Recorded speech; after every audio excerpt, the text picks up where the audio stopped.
Para etnis Rohingya yang terdampar di perairan Kabupaten Aceh Barat mengaku hendak menuju ke Malaysia. Namun rencana tersebut gagal lantaran kapal yang mereka tumpangi karam di laut. Etnis Rohingya yang terdampar di perairan Aceh Barat mengaku bahwa mereka hendak menuju Malaysia. Kepergian mereka ke sana karena beralasan di tempat mereka domisili dalam keadaan tidak aman, sehingga mereka ingin berangkat ke Malaysia dan sebagian dari mereka telah memiliki keluarga di Malaysia. Protection Associate UNHCR Faisal Rahman mengatakan sejumlah etnis Rohingya tersebut berencana berangkat ke Malaysia dengan menumpang kapal berkonstruksi kayu. Namun rencana itu batal setelah kapal yang mereka tumpangi terbalik di perairan Kabupaten Aceh Barat.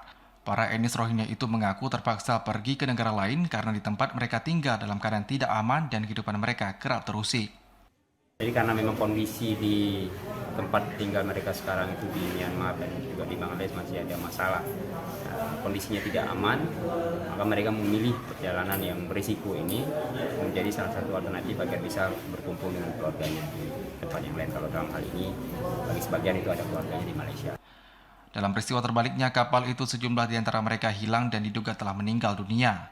Namun 75 orang yang selamat saat ini masih berada di tempat penampungan sementara di kantor PMI Kabupaten Aceh Barat. Dari Melabu Aceh Barat, Azhar TV Aceh melaporkan.